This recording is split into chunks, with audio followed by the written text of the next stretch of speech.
अनुराग जी, ये बताइए कि कैपिटल मार्केट के हिसाब से, इन्वेस्टर्स के हिसाब से ये जो चल रहा है टग ऑफ वार और कुछ रिजल्ट नहीं निकल रहा है। सर्राफ साहब हमारे साथ उन्होंने हाईलाइट किया कि भाई ये अनसर्टिनिटी उनको बहुत परेशान करती है, ट्रेडर्स को बहुत परेशान करती है। कैपिटल मार्केट के साइड से आप देखते हैं तो क्या नजर आता है आपको, चल क्या रहा है? तो मनोज जी नमस्कार आपको, और सीनियर पैनल मेंबर्स जो साथ में हैं उनको नमस्कार। मनोज जी देखिए, I would say as long as India has made this conscious choice it should be fine. कहने का मतलब ये है कि देखिए, हर कंट्री का एक लिमिटेशन होता है और उनकी रेड लाइंस होती हैं। एंड आई थिंक भारत ने एक और सोच समझ के लिए, इट्स नॉट एक बार को हम ट्रम्प के मैसेज की डिग्निटी को एक तरफ रखें तो ultimately India was almost ready कि ठीक है भाई, अगर मतलब हमारा तो बेसिकली देखिए, अगर मनोज अगर हम इंडिया का ट्रेड देखें यूएस से, तो अबाउट उसमें मेजॉरिटी जो ग्रोथ है वो सर्विसेज साइड से आ रही है। वहां पर हमें टैरिफ्स है नहीं।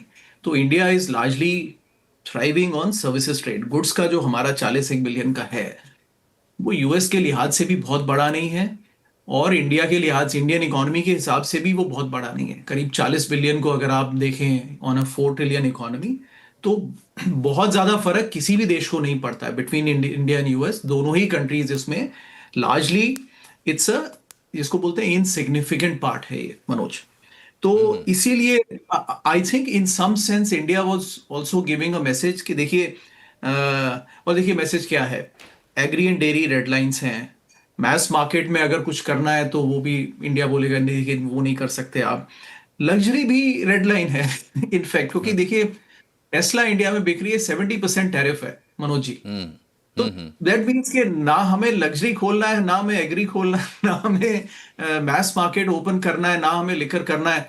तो और एक ही फिर रास्ता बचता है Manoj, which is to hmm. Balance the trade. के डिफेंस खरीदी है रशिया से, सॉरी यूनाइटेड स्टेट्स से अमेरिका खरीदी से। है, जी। अमेरिका से, राइट? नहीं तो बोइंग हम्म। प्लेन्स खरीदी। वहां पर भी आई थिंक इंडिया ने कॉन्शियस कॉल ली है कि हम ओवरली रिलायंट नहीं होना चाहते हैं यूएस पे। तो आई थिंक इट्स ओके। फिर अगर 20% टैरिफ लगा दिया तो ये थोड़ी कि इंडिया दे रहा है इसको, या 25%। इसको, इसका सम कंपोनेंट इंडियन मैन्युफैक्चरर्स देंगे, बाकी यूएस एब्जॉर्ब करेगा। ये तो ट्रेड नेगोशिएशन की बात है, आपस में जो ट्रेड पार्टनर्स नेगोशिएट कैसे करते हैं। I mean the companies who are negotiating, not the countries. तो मनोज मेरे ख्याल से it's a conscious choice, it just that it was imminent कि आने वाला है। और अगर हम्म। देखिए सब कंट्रीज की डील हो गई है, India could have been first off the block in April. लेकिन अब देखिए यूके हो गया, वियतनाम हो गया, Indonesia, Philippines, Japan, European Union, so everybody is done. Top 10 trade में देखिए, टॉप 10 कंट्रीज सबका हो गया है। तो आई थिंक ठीक, और तकरीबन सबको 20% तो मिला ही है मनोज। तो अगर सबको 20 मिला है, तो अगर हमें 25 है, ठीक है, हमने ओपन भी तो नहीं किया कुछ। तो आप इसको पॉजिटिवली भी देख सकते हैं। ये नजरिया है मेरा।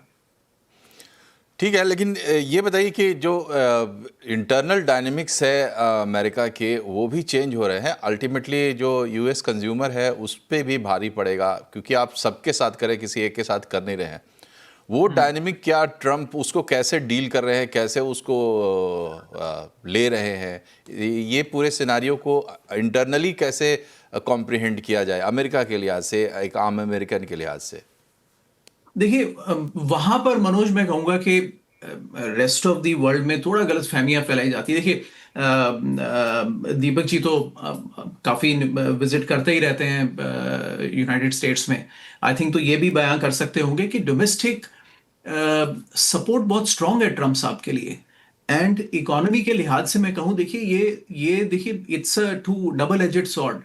अगर हम फ्री ट्रेड अदर कंट्रीज के लिए ओपन करते हैं तो हमारे जॉब्स तो बाहर जाते हैं, लेकिन बाहर हमें हमारी कंट्रीज को एक्सपोर्ट करने को नहीं मिलता। तो आई थिंक ट्रम्प साहब ने उसी को रोका है। तो इट्स नॉट के US consumers can not take 20% tariff on other countries. And also ये ध्यान दीजिए मनोज जी, ये प्रोडक्ट लेवल, ये जब कॉस्ट लेवल पर लगता है तो बहुत छोटा होता है।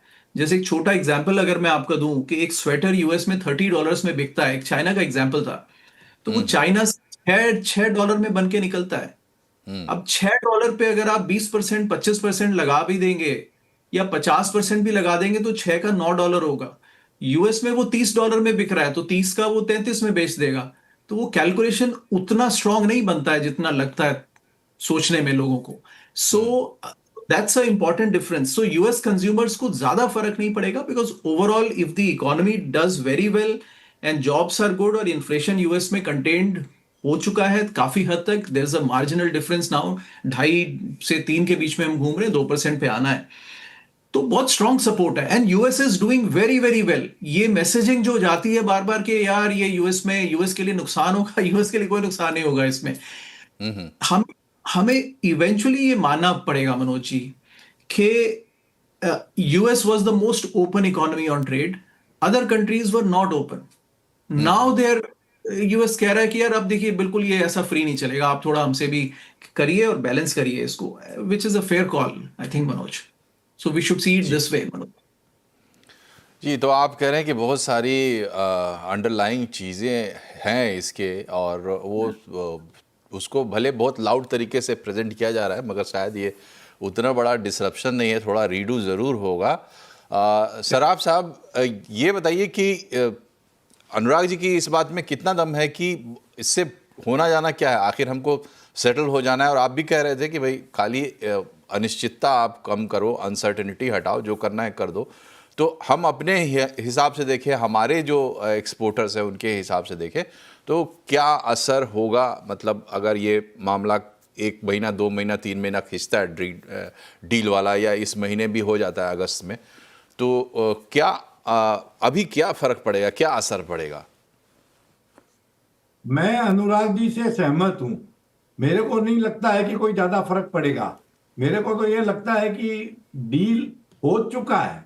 मेरी गट फीलिंग ये है कि अब वो वापस आएंगे, 2-5% ऊपर नीचे करेंगे. ट्रंप को कम से कम 20% जितना तो लगाना पड़ेगा, क्योंकि उनको ट्रंप का मेन एम क्या है, ये सब टैरिफ का जो उन्होंने बखेरा किया है, उसका एम क्या है? उसका एम ये है कि उनको अपनी डेफिसिट कम करनी है, ट्रेड डेफिसिट कम करनी है. तो ट्रेड डेफिसिट कम करने के लिए उनको ये सबसे अच्छा बेहतरीन उपाय लगा कि भाई टैरिफ लगा दो तो कंज्यूमर पे करेगा, न इनकम टैक्स लगाने की जरूरत है. पॉलिटिकली करेक्ट होगा तो कोई बड़ा प्रॉब्लम नहीं आएगा.